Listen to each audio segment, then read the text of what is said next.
Over to you, Mark. Thank you very much. Let's give Mark a round of applause. Thank you, Chair. And I just want to be sure, I assume everyone can hear me. And this is wonderful. Since we have launched Chapter 0 at the beginning of August,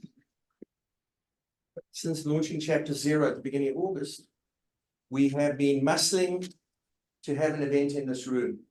And we know that we've finally reached accreditation. So we're having our first event in this fantastic room. It's a brilliant venue. Following on from what Prof has positioned, our thanks, the progress we've made, the launch of Chapter 0 Southern Africa. And so it is really huge credit to them. And that gives us significant credibility as well in our journey. I just want to touch on two more thanks. One is to Carolyn, who Prof has mentioned. She was my co-launch partner, and we would not be here today without her.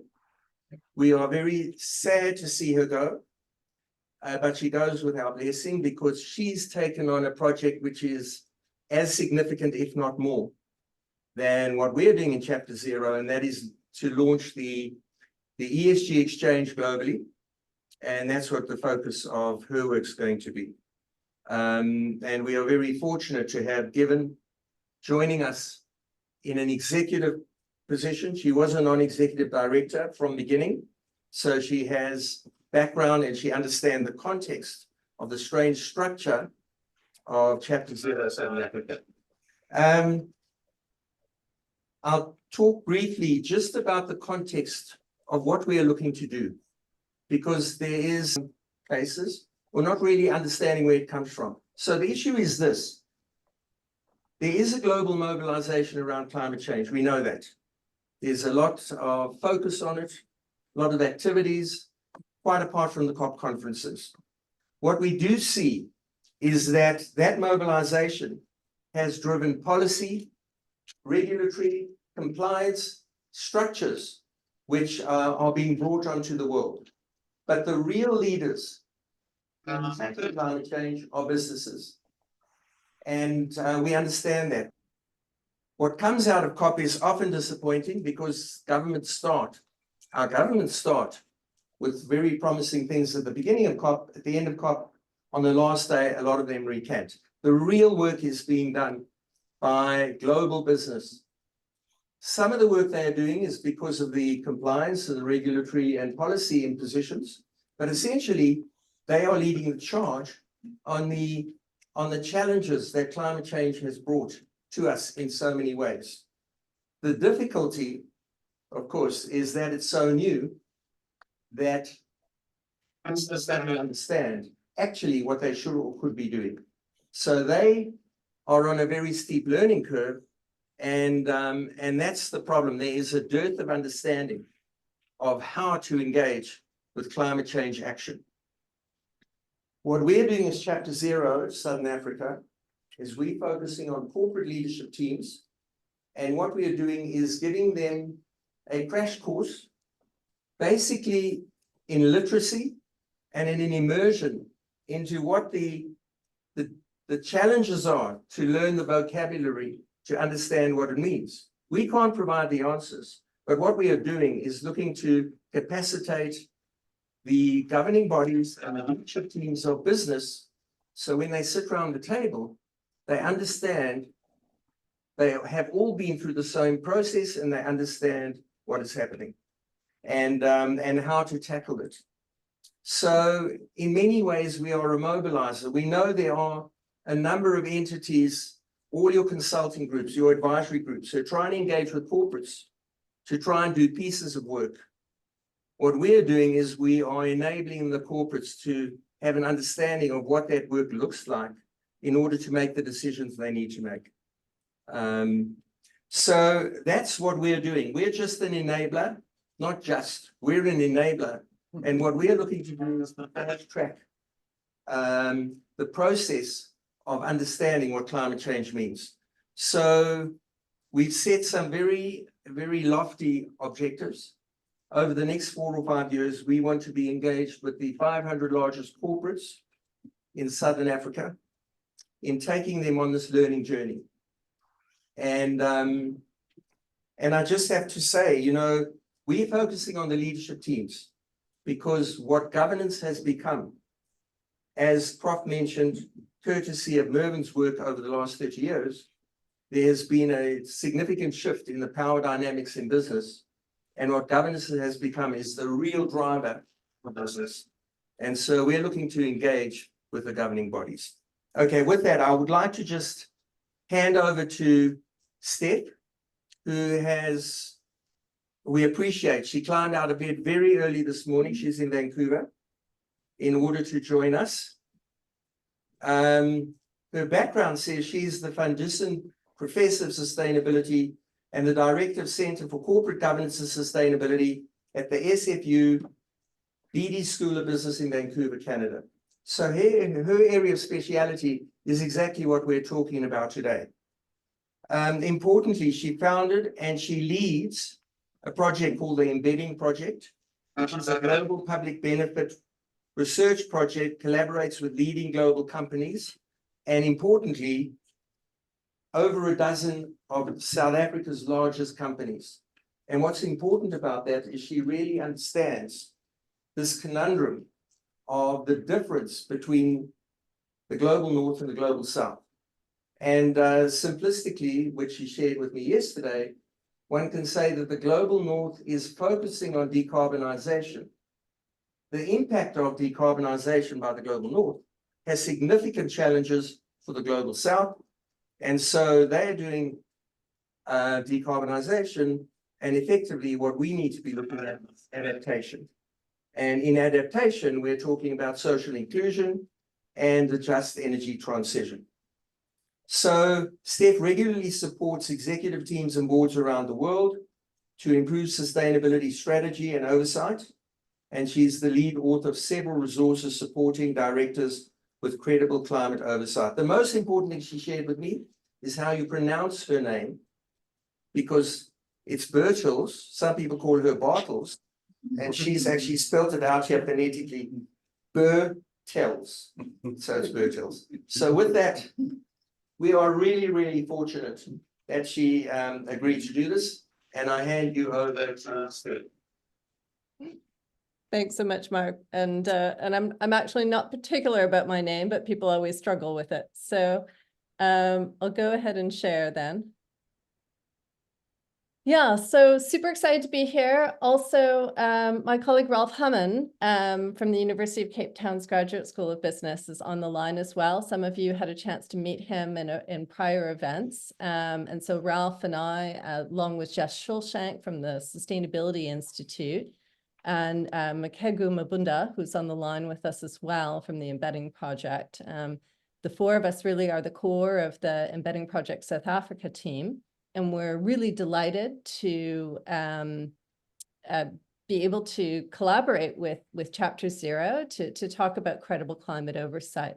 So I know in a past event, Ralph has had a chance to share with you some of the fundamentals around climate change and climate science, climate risk and the need for climate adaptation. And so today we really wanted to focus in from a director's perspective on the oversight aspect around climate and climate risk. And so what's really driving this? Certainly it's the poly crisis that we face. So there is heightened business risk stemming from a lack of environmental and social action in the past. We'll talk about the rising sustainability disclosure expectations that are coming globally. Additional expectations from investors, from customers, from financing and lending, from insurers. And then climate-focused regulation and litigation are also on the rise. And so just on this piece around the scrutiny is growing. So we've seen that a significant increase in climate-related litigation and around the world. And so where we really want to think about starting is with climate competency. And so what I'll do in this session is go through a series of questions that as directors or business leaders that you may want to be asking of yourselves as an organization and as a governing board. So the first starts with, do our board and executives have the necessary expertise to recognize and address emerging climate risks? And so you're either going to need to build this expertise internally, and in fact, you'll need to do both, is to build your expertise internally from events like this and partnering with Chapter Zero, and also through engaging the expertise, the outside expertise that you need. You'll need to understand the science behind climate change. You'll need to understand the rising global expectations, be able to look outwards to understand the physical and transition risks that you may face as an organization and that the economy more broadly is going to face, and to ensure that you understand what it means from the perspective of fiduciary duty. So what does that mean in terms of the role that you take in contributing to effective oversight? But fear not, there are actually lots of resources that are being developed to help you do just that. So on the left, we produced a guide on climate change and climate risk oversight for corporate leaders and directors. It's freely available. The IOD and Sustainability Institute, in collaboration with Trilog, have also produced one specifically for Southern Africa around climate change risk and responses. We have an oversight series that we produced in collaboration with Nedbank and the IOD on climate risk oversight for South African directors. That's also freely available. And I have given a copy of all these slides to Mark, and they will happily share them with you as well. So don't worry, you'll get a link to all of these resources that way. So I'll move on to disclosure. So we're seeing a surge in climate risk reporting. And the reason we're seeing that surge really is because of the Task Force on Climate-Related Financial Disclosure. So in the wake of the financial crisis in 2007, 2008, the World's Financial Stability Board, the G20 anyways, Financial Stability Board, started to ask itself what could be the source of the next financial crisis. And one of the concerns that was raised and came up was the idea of the risk that climate change presented. And so a task force was established, the Task Force on Climate-Related Financial Disclosures. And that work has now concluded, but it has been taken up in a number of different ways. So the banks and the financial institutions now have started to roll out these requirements for climate-related financial disclosure. And at the heart of that sits the requirement that companies engage in a process of scenario planning to understand their future physical and transition risks and to report on that information.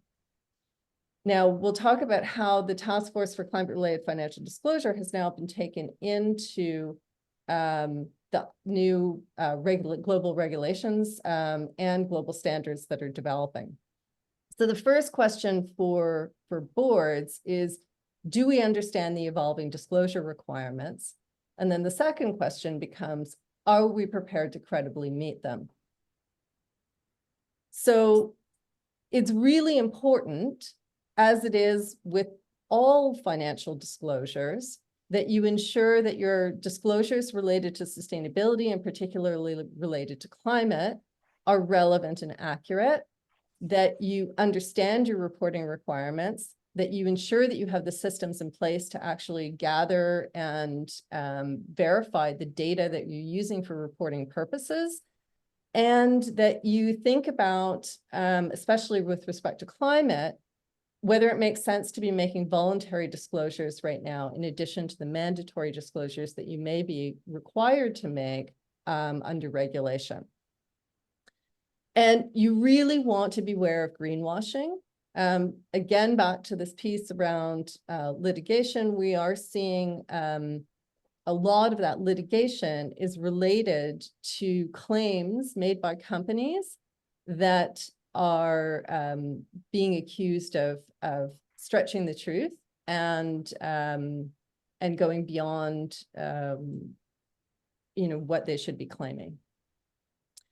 So globally, we've seen a lot of different standards. You will, of course, in South Africa, be familiar with integrated reporting. You will probably heard about SASB and the Climate Disclosure Board and the GRI.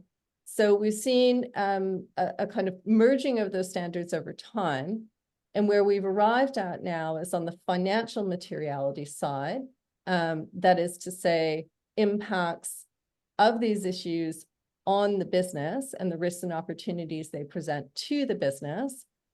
That has now been consolidated into the IFRS through, so that's the International Accounting Standards body that the majority of countries in the world align with. And they created what's called the ISSB, the International Sustainability Standards Board. On the impact materiality side, that's the impact that companies are having on the environmental and social systems around them. We still have the GRI that has the mandate for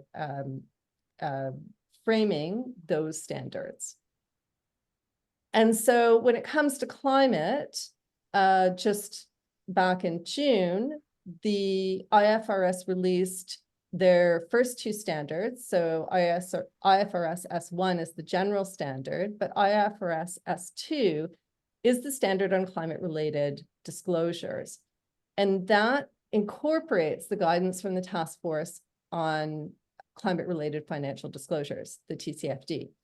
So starting now, IFRS has taken over those monitoring duties. And so there is no TCFD anymore. There is only the IFRS S2. So already we're seeing a bit of a consolidation, and that's helpful because it really was quite an alphabet soup for quite a while. So from a climate perspective, as a director, you can focus on IFRS S2. All right, so what does that ask you to do? It takes the fundamentals from the TCFD, which is the idea that companies should be engaging in scenario planning to better understand their climate-related risks and opportunities. And they need to assess what they believe to be the financial impact of physical risks from things like extreme weather events or longer-term shifts in climatic patterns. And transition risks from changes in policy, from legal issues, from changes in technology, from general market changes. And the important piece here, because many companies have started to look at their climate risk and even report on their climate risk, the important piece is that companies are now expected to articulate a credible plan to address those risks. That means that companies really need to shift mode when it comes to climate, from thinking about forecasting to also thinking about backcasting from that scenario planning mindset. And so these standards globally are slowly making their way into regulation. The G20 companies have expressed support in the past for the TCFD and for the new IFRS standards, and also for the upcoming Task Force on Nature-Related Financial Disclosure. And the new ISSB standards, including S2 on climate-related disclosures, have been endorsed by the G20 and now by IOSCO, the International Organization of Securities Commissions. And so as a result of that, we're going to see IFRS and the climate-related disclosures aspect of that come into market regulation. EU has been setting the pace. They have already brought forward their Corporate Sustainability Reporting Directive, which puts a emphasis on double materiality, as I was just talking about, from a financial materiality and impact materiality standpoint. And they have now brought out their sustainability reporting standards. Companies in Southern Africa, if you are doing business with Europe, may find yourselves in the next couple of years pulled into that framework. And so it's important, if you have significant business dealings with Europe, that you're attentive to that as well. So how do we measure carbon? The two frameworks that you really need to know and understand from an oversight perspective are the greenhouse gas protocol. This is the most widely used international accounting tool to quantify and manage a company's greenhouse gas emissions.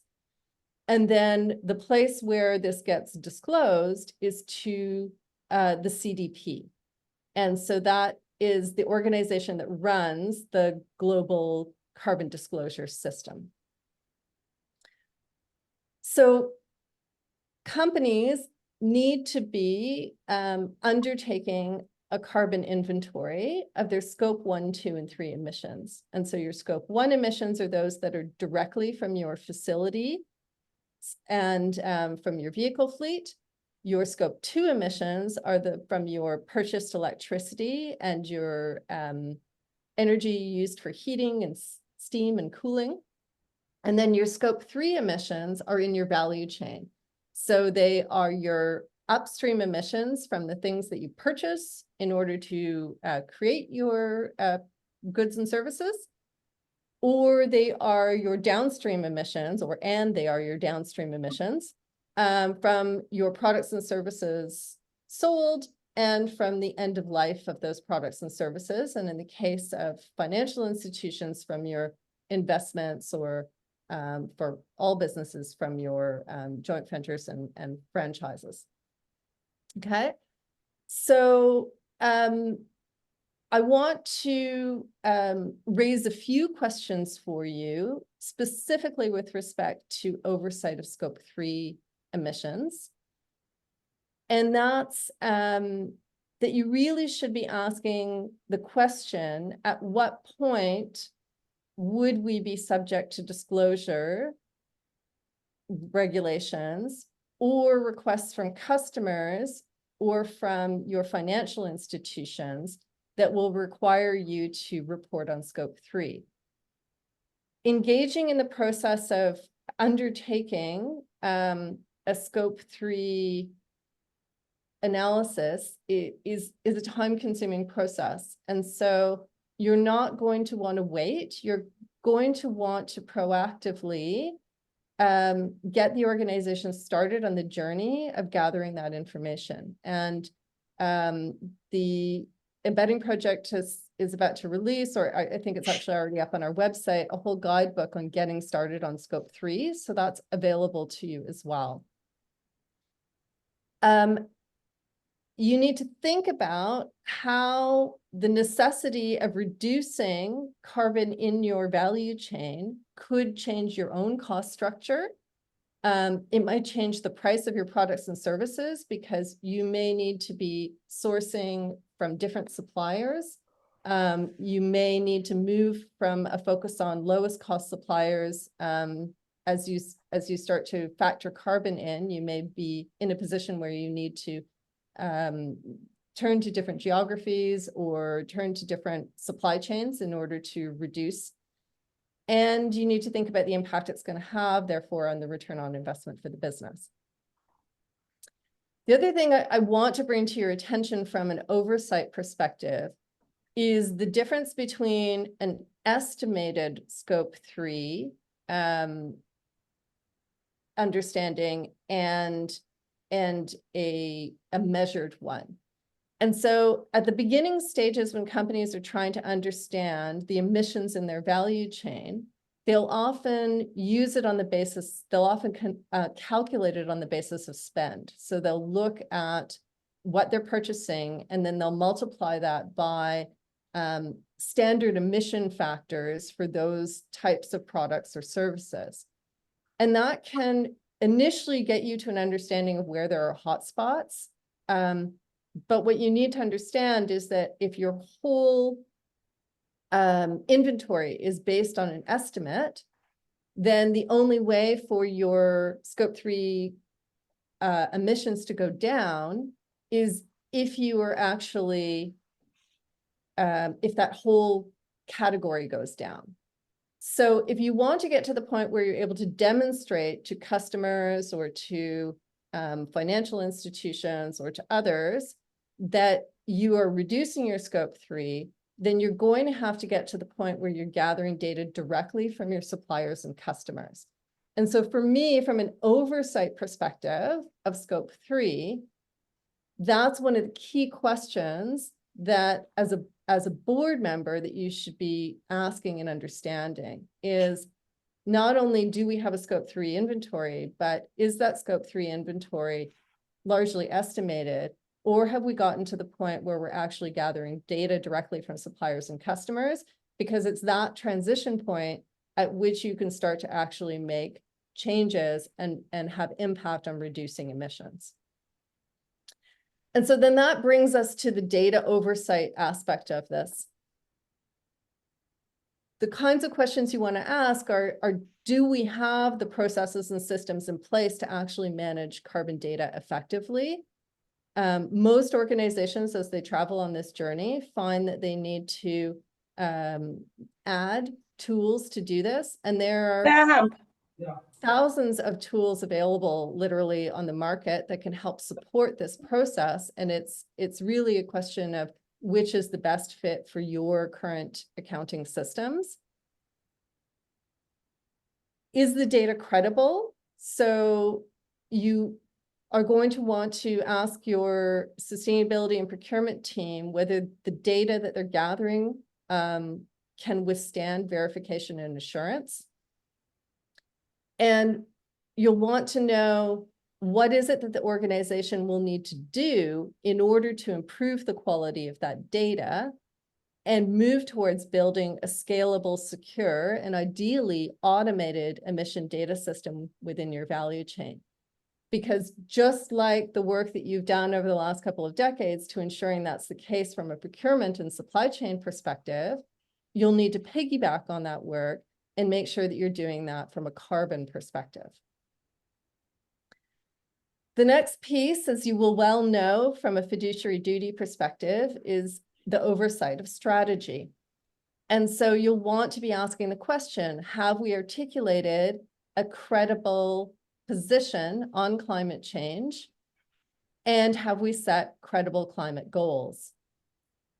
And the kinds of questions you'll want to ask are we aligning with a science-based climate target, such as the Science-Based Target Initiative? Are our targets consistent with a 1.5 degree pathway? Will we commit to aligning with 50% by 2030 and net zero by 2050? And are we going to try and pursue validation by one of the target initiatives? Again, there are resources to support you on target setting, including the Scope 3 guide that we are about to put out. And there are also resources to help you articulate a credible public position on climate change.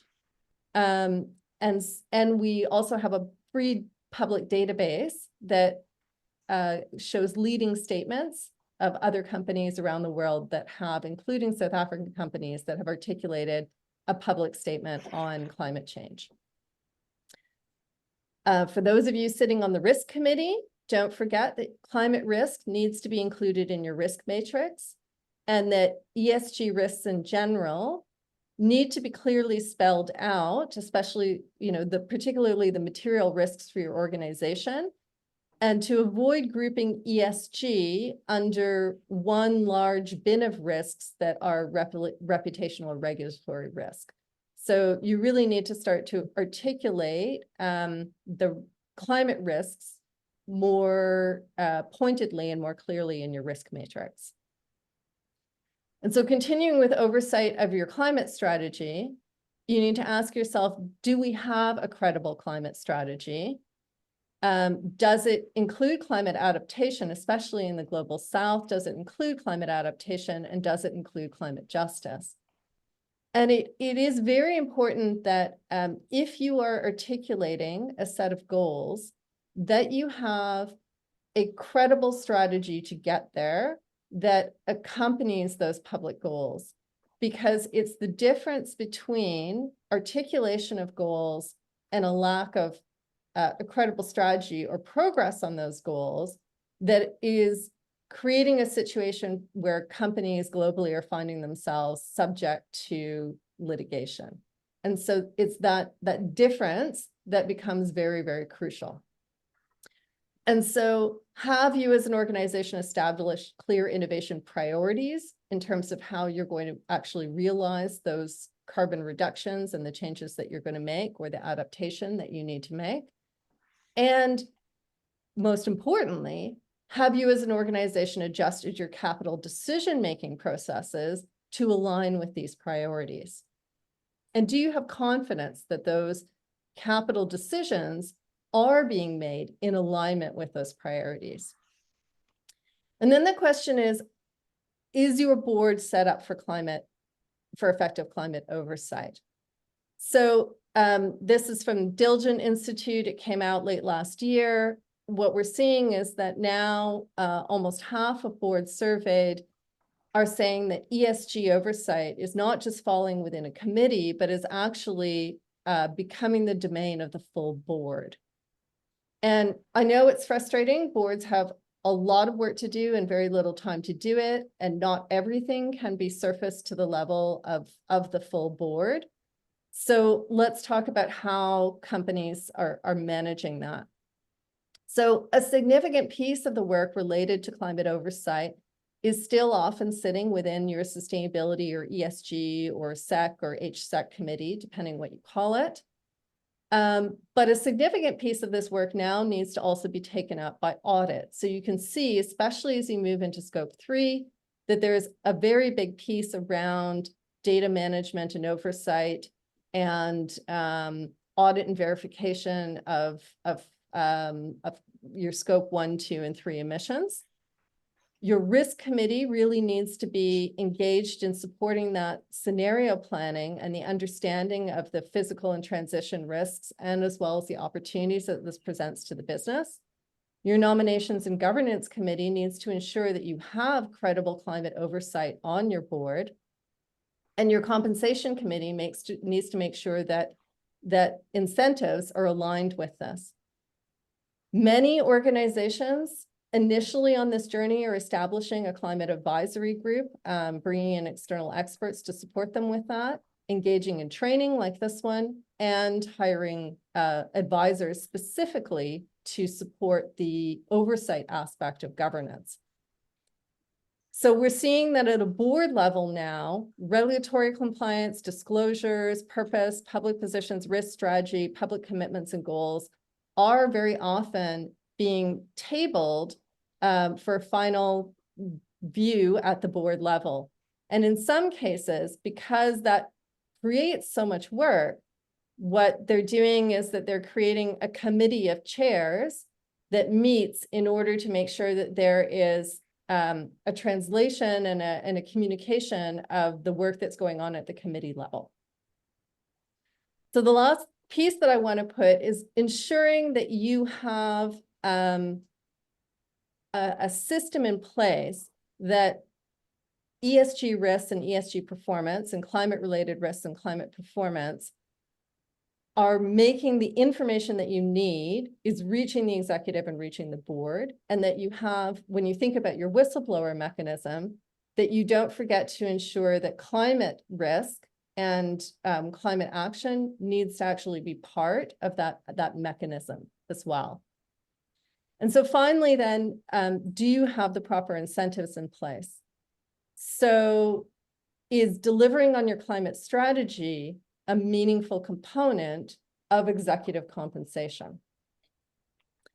When you're thinking about how to structure things on at a board level, I would encourage you to take a look at the fantastic work that's been undertaken by ISO 37000. which is a standard that's been released. Carolyn on the line was a big part of helping make that happen on the governance of organizations, and provides excellent guidance around accountability mechanisms and strategy and oversight. And then I'm happy to answer any questions that you have.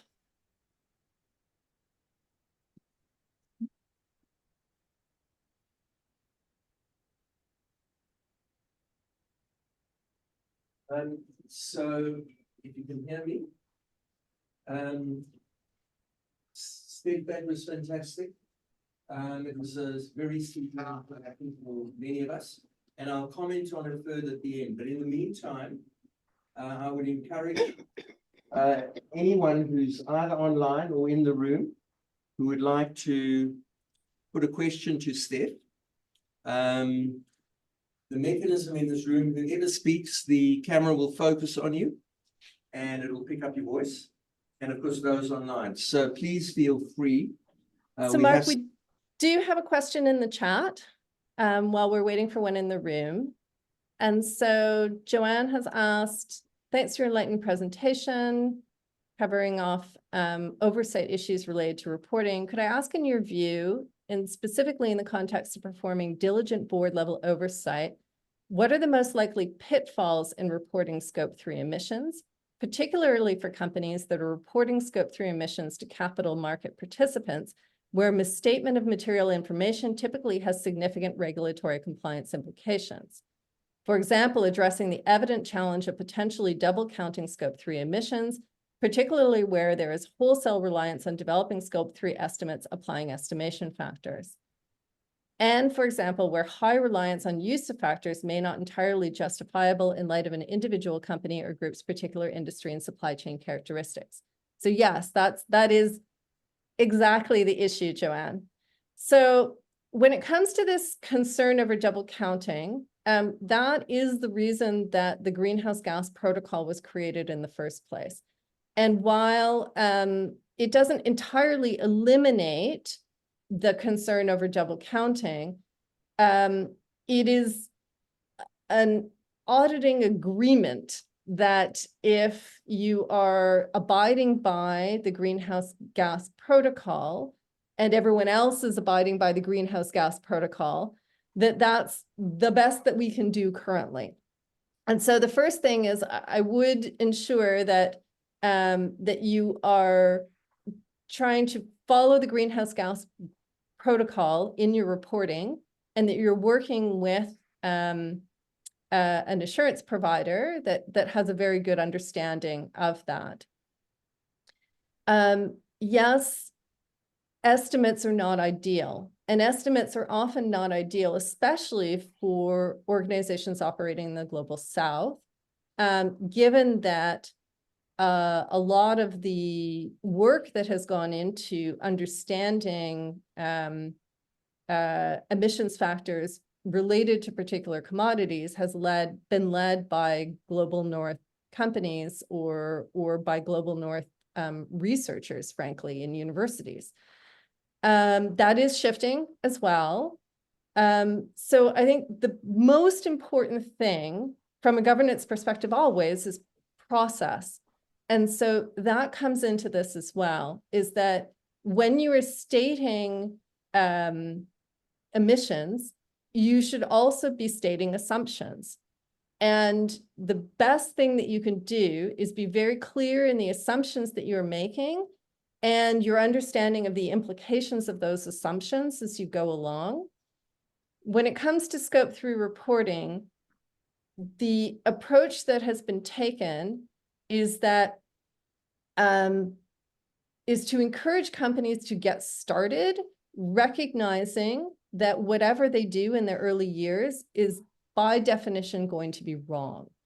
But that as long as you are acknowledging the maturity level that you're at and being clear about the assumptions that you're making and acting in good faith to gain better data and a better understanding, I think from a process perspective, that is the best that you can do and what we would all expect. The concern comes when, as an organization, you start to make commercial claims on the basis of that data. And that's where companies have gotten into trouble, where they have claimed that their t-shirt is has a lower carbon footprint than other t-shirts, for instance. And so if you are going to get to the stage of trying to make those kinds of claims from a product and service perspective, then you need to actually begin engaging in much deeper life cycle analysis work.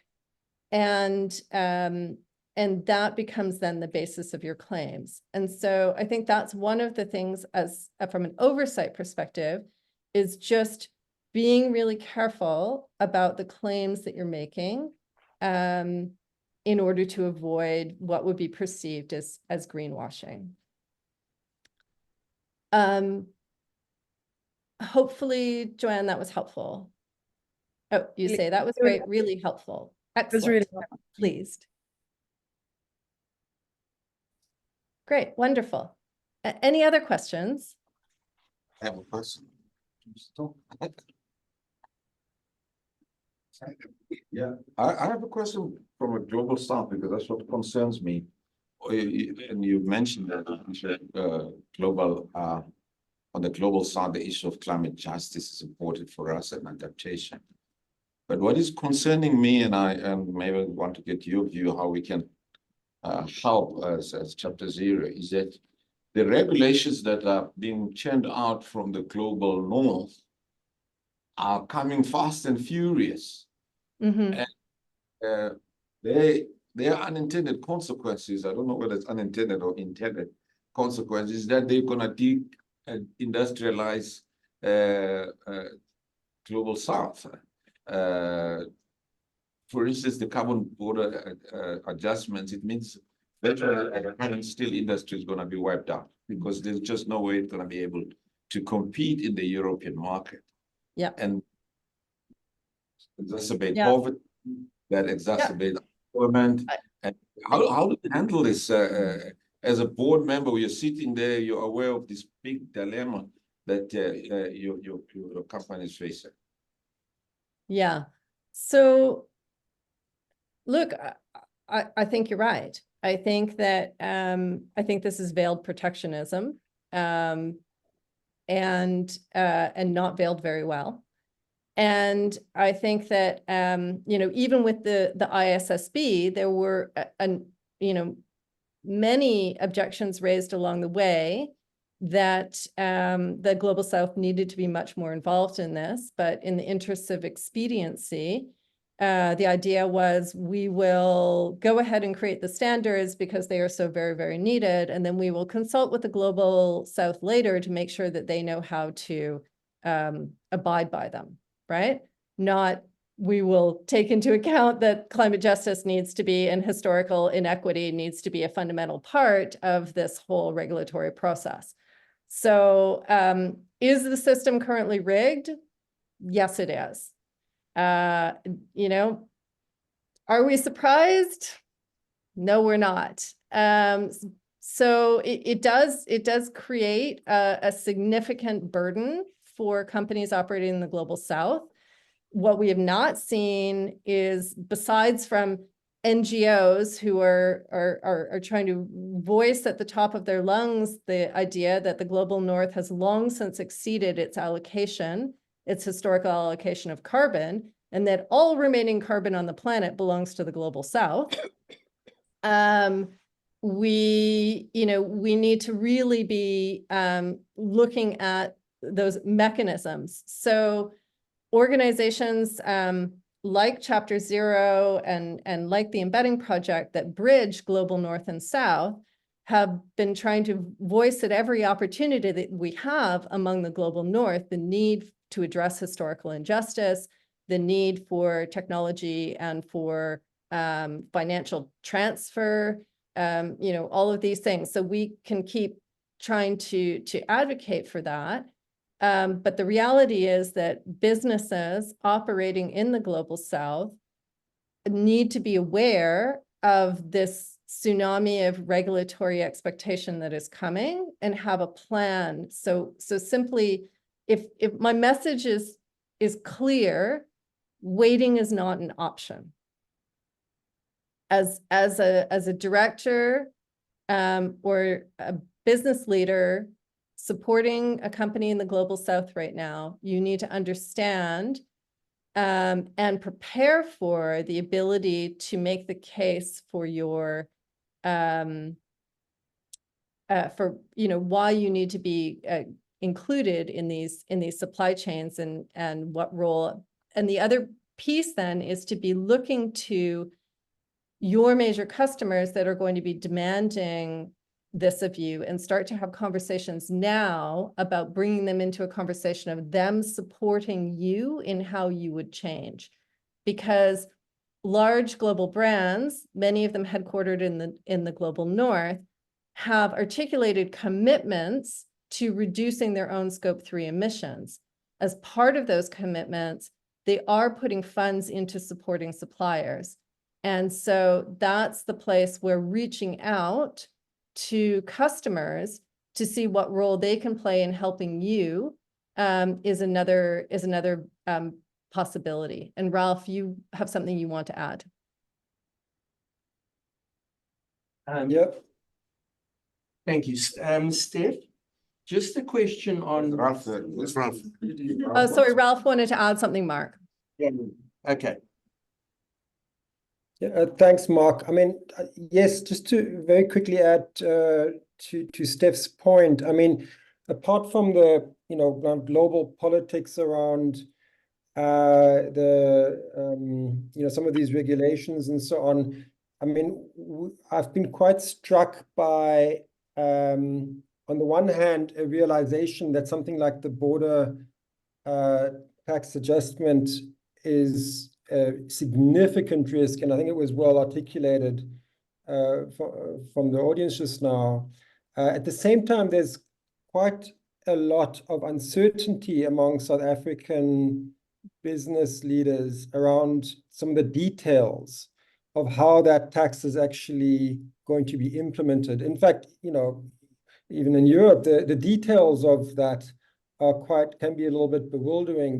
The product categories, how they're defined, how this tax is levied, and so on. So I think there's a real opportunity and a need for us in South Africa to become a lot more informed in conversation with colleagues in Europe about not just the bigger picture impact, but the detailed manifestation and implications of this tax for South African producers and exporters. And I think there's an opportunity, Mark, for someone like Chapter Zero also to provide a bit of a dialogue between South African stakeholders and leaders in business and experts in Europe that can help disentangle something like this. And by the same token, there are also massive opportunities for South African businesses to become conduits for billions and billions of dollars that need to flow to Africa, but that are currently not finding, basically The right pathway for investment. Yeah, they're not finding trusted conduits and implementers of projects in the African context. And South African companies are remarkably well positioned to develop projects that are trusted by some of those international grant makers and so on, or other businesses in the States, Europe, and Asia that need to spend money on this stuff, right? And so I think there's a real opportunity here amongst people like yourselves in the audience to say this is a massive business opportunity as well if we get into the details of how this can be done. Yeah, and to build on that, Ralph, we've at the Embedding Project just completed a big almost 3-year project chatting with global chief procurement officers on these issues. And the kind of resounding thing that we were hearing from procurement teams is that they are looking for opportunities to work with and pilot ideas with suppliers. And so again, I would just reiterate that think about who your biggest customers are, reach out to them and ask them about their plans, but specifically ask them, quite pointedly, what they can do to support you on this journey, in order for both of you to be able, for you to meet your own scope 1 and 2 goals, and for them to meet their scope 3 goals, right? Because this is where, for the first time now that companies are also making scope 3 goals, for the first time now there's a point of alignment, because your scope 1 and 2 is their scope 3, and their scope 1 and 2 is your scope 3. And so now there's a reason to collaborate, because both of you benefit from those reductions. And so that is a pretty significant turning point. And I think that it's important that you engage in proactive conversations with partners in your value chain. Okay, thank you, Ralph, for that. Thank you, Stephanie. Ralph, in fact, in the previous event which we held, where you took us through a variety of things, you made mention of the scale of scope 3 emissions relative to scope 2 and scope 1, and particularly in the global south, scope 3 is the really, really big piece when we're going to be looking at the emissions. So that is a very significant factor in planning our businesses going forward. And it's only emerging now as to how important that is. The proportions, do you remember you said, I mean, the percentages, the estimate percentages, scope 3. It's an order of magnitude. The estimate is that usually scope 3 emissions are about 15 times your scope 1 and 2 emissions. I think, Mark, absolutely. But obviously that depends on the company in the sector. So, not to go into the details of this, but of course, if you're producing coal, then a lot of the emissions are associated with the burning of that coal. And that's why it's really interesting to see some of the large, mining companies actually include those kinds of scope 3. And there's also different kinds of scope 3 boundaries that companies commit to, especially in some of these very intensive scope 3 sectors, as I mentioned, like coal. But of course, in South Africa, we have a very high greenhouse gas emission factor associated with our electricity. So that, as I think everybody knows in the room, that is scope 2 is a very significant concern for us in South Africa as well. Mm-hmm. Mark, There's a question there. one question. So, Steph, you mentioned that adaptation is more important for the South. Can you, by way of illustration, just draw a distinction between mitigation versus adaptation and why you made that point? Yeah, and look, it's going to be highly dependent. So the South, and in the case, I come from Canada, and for us, the high north also is a really significant factor. But so the difference between mitigation and adaptation, I hate the word mitigation. I didn't create it. What we mean when we say mitigation is actually decarbonization. Mitigation is, because you would think mitigation would mean, doing things to reduce the risk, but mitigation is actually decarbonization. It's reducing the carbon emissions in the first place. Adaptation is making changes to deal with the consequences, what we might think of as mitigation, right? So you can see why I hate the language. But so adaptation are things like, climatic changes are going to are already creating vast changes related to extreme weather. So we have flooding, we have drought. Globally, we're seeing a significant reduction in snowpacks around the world, and many areas rely on snowpack as their long-term source of fresh water. And we're seeing extreme heat at levels that we had not seen before. And so all of these things, like we're seeing companies who are having to install cooling rooms for workers, so that workers will go out and work for 45 minutes, and then they have to come and spend 15 minutes standing in a cooling room to bring their core body temperature down to a level that's safe for them to go back out again and work. These are things that, these kinds of adaptations are things that we hadn't fathomed or contemplated except in the most extreme of industries, right? So these are the kinds of things that I'm talking about. And the reason that it's particularly important for the global South, as opposed to the global North, and Ralph can speak to this in probably much more detail than I can, is in many cases, fragility and precarity of the government supports and systems, that business in many cases are really responsible for propping up and holding up those systems and that infrastructure. And so in the global North, you know, businesses can, I'll say it out loud, free ride off of the government quite a lot, you know, quite a lot, and rely on that infrastructure and rely on government coming in. In the global South, businesses are going to have to be much more proactive about adaptation, because in many cases, they are the ones who already are underpinning those systems, if that makes sense. Yeah, Ralph, I don't know if you have more to add to that. You certainly, you know, speak quite a bit about this.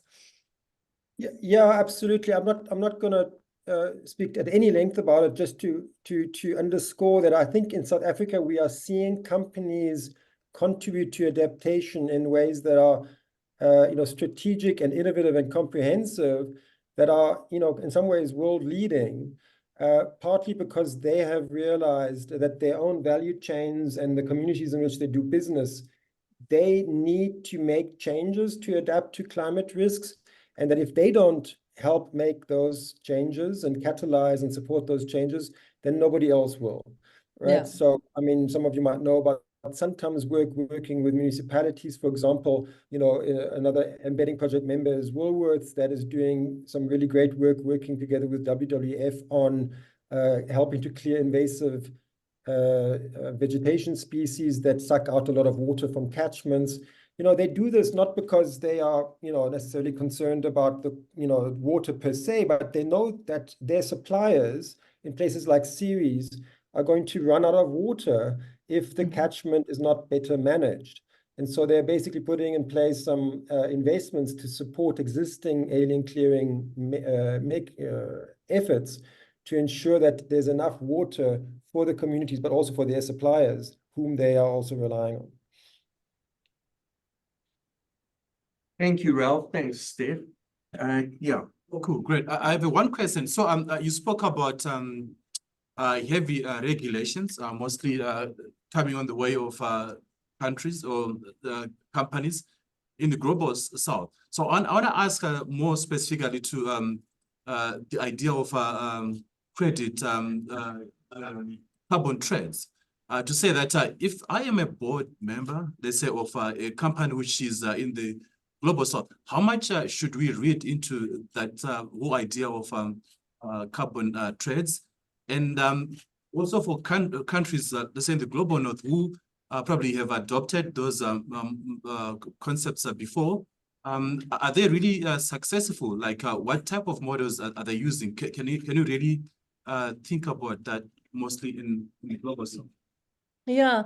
So we've written a couple blog posts on this, on carbon trading and carbon offsets, and those are freely available on the website as well. And certainly email me afterwards, and I'm happy to send you the links to those. But the short answer is that the carbon credit market has come under a lot of scrutiny. There's been a lot of double counting. There's been a lot of issues with, in even the companies that are acting as the verifiers for carbon credits have been in trouble lately. And so as a result of that, there's a big push for companies to set their carbon goals without the use of carbon offsets. Companies are being asked to make actual reductions as opposed to trying to find someone else to make reductions for them. Now, that said, there is a trend where, especially in sectors that are highly land dependent, so things like agriculture or forestry, where the brands are engaging in what they're calling insetting as opposed to offsetting. And so what insetting is rather than going out to a general market and asking someone to plant trees on your behalf, because, you know, that becomes what people are calling a new form of climate colonialism, right? Is that you have these big tracts of land that people then go in and plant a bunch of trees and stick a fence around. And that has implications on indigenous and local communities who, you know, have a sovereign right and you know, should have access to those lands. And so this insetting idea is one in which, rather than taking that money and going out and just buying carbon credits on the open market, they're instead taking that money and engaging in projects with their suppliers to help them to reduce in their emissions, and then they can both share in the credit for that. So that's again where I point back to, I think it warrants understanding your own carbon emissions and the hotspots in your value chain, but also understanding whether you are a hotspot for one of your customers. And if you are, then you need to be in dialogue with that customer about how you can work together and how they can invest in you to help you to make those reductions. Does that help? Yes, good. Thanks, A. Okay. Yeah, and happy to provide additional resources. Just reach out. Oh, Kegs is very helpfully putting the link to the blog in the Zoom link there. Thank you, Makegu. Thank you very much, Steph, for a very insightful presentation. You referred to the task team on nature-related financial. Yeah, the task force on nature-related financial disclosure. You referred to that as upcoming. Can you just share with us what's the current status of the work of the TN? So the beta is already out there. So they have released the framework, and they announced at the World Economic Forum last week that they have a group of companies that are piloting it. So the task force for nature related, so those of you in the room will recall how fundamental a change from a governance perspective the task force on climate related financial disclosure was. And the TNFD is moving, I would say, faster and with more force. So I think you really should be getting up to speed on TNFD, thinking about what your own nature-related risks might be, and not to think of it as a separate subject from climate, because they're so intrinsically interrelated. Because a lot of the climate risks that companies are facing are nature-related risks, in that they stem from the increasing vulnerability of the environmental systems around them and their inability, for instance, to provide some of these fundamental services that you need, like clean water and, sheltering you from wind and water and all those kinds of things. So, yeah, so again, we have resources on the Task Force on Nature-Related Financial Disclosure. We're also seeing that companies are starting to articulate a position on protecting and restoring nature. And so from a governance perspective, we've also just released a free guide on articulating a credible position on protecting and restoring nature. So lots of resources to support you. Just let us know what you need. Thank you. Any more questions? I wanted to understand the issue of carbon trading and offsetting. How does that address the issue of actually reducing emission from the actual perpetrators of that? Yes, so that's a problem. Often it doesn't, and that's why for the Science-Based Targets Initiative and others, you have to set your goal without relying on offsetting. Or I think offsetting can only make up it's sort of like that last mile thing. It can only make up a very tiny portion of everything else that you're not able to do. Yes, we absolutely collectively cannot offset our way out of the carbon crisis. And so, yeah, so that's where I think thinking that the route out of this is to become a source of carbon offsets, I would be a little bit concerned about that. Certainly in the next decade, carbon offsets are going to be an important part for companies that are not meeting their goals. But yeah, Ralph, you have a comment too? Well, thanks, Steph. I'm fully on board with what you're saying about, kind of adopting a kind of a cautious or critical view of the offsetting. And, there are concerns about climate colonialism and the like. At the same time, as you said just now, offsetting will be very important, especially in the next decade or two. And I think, again, there will be significant opportunities for,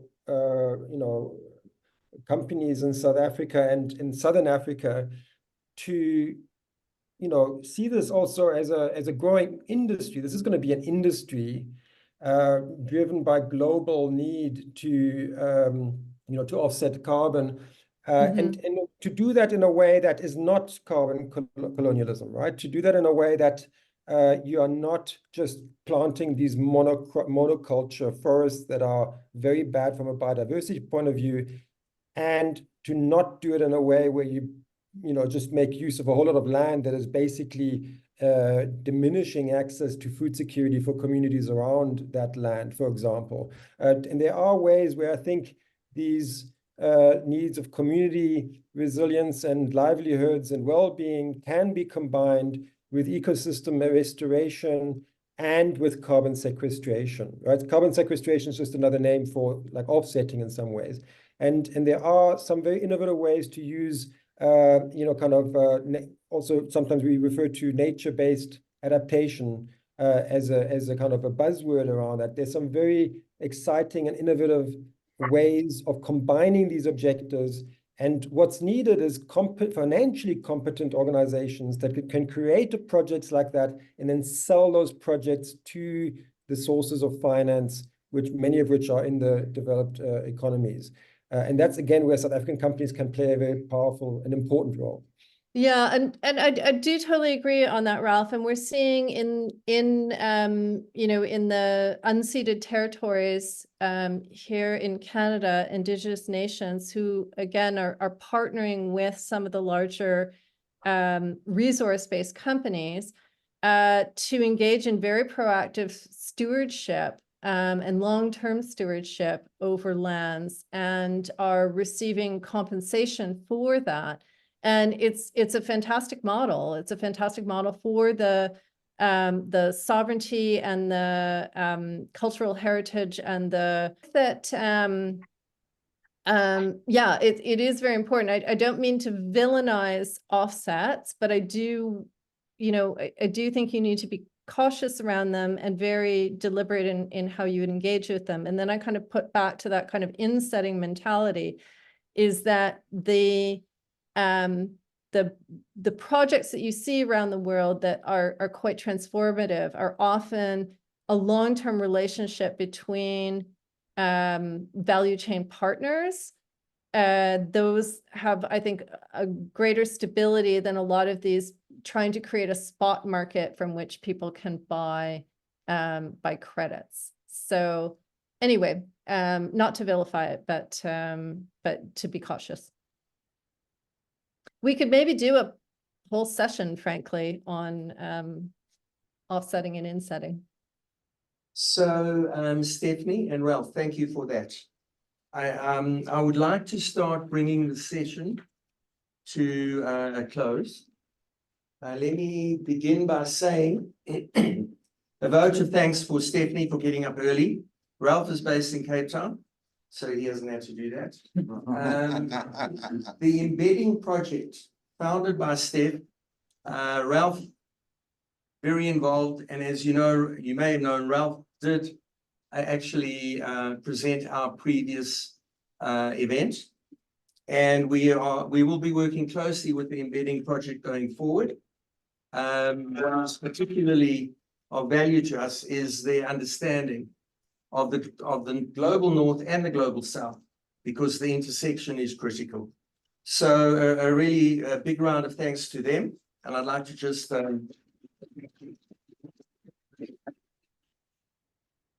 then I would like to focus onto the issue and the rationale for Chapter 0 Southern Africa. So if you can project yourself into the position of being the chairman of a board, or a CEO, or a sustainability officer, working in a big company, and you participate in an event like this, this event is not going to provide the answers for you. What it's going to do is create a literacy, if you think back on this incredible event, an understanding of the scope of the problems. Now, can you imagine going back into your board meeting? If you can imagine going into your next board meeting or your exco meeting as the sustainability officer, and you're now going to try and persuade your board or your exco that this is a serious matter and we need to deal with it. And they're going to say, well, tell us what it is. And so where are we going to start? And the whole concept of Chapter 0 Southern Africa is we would like your entire governing board, your entire exco, participating in this program. So everyone is listening in. And when you get together for your next really important meeting, and it's very urgent, everyone has heard this, and you are many, many steps down the road further than you would have been without it. So that's the proposition we're putting forward. And we are going to be harassing you, not to sign up as individual members. We'll always have that as available, and it'll be free. But the real value proposition will be when everyone, as part of the EXCO, or the governing body, or the board, are given insights into what this is. So I just wanted to make that point, and having experienced the depth and breadth and the quality of what you've heard today, and we'll be doing that every month. Okay, so just finally, I want to finish because it's 6 o'clock. Everything's going to go dark here, not the people online. So I want to thank everyone for participating.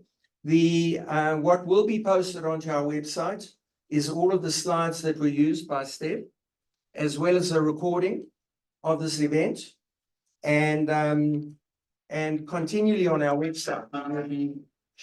You'll be able to go back and look at all of our events and pull them up as you need them.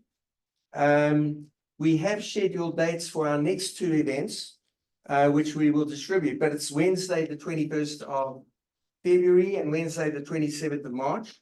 But we will put onto the website the diary for the entire year, and we will be carefully curating the topics to be those that are critically relevant and critically urgent for what we are busy with. So with that, I'd like to thank everyone. Thank you, Prof, for allowing us the use of this very room, and we will be back here again. Thank you, everybody.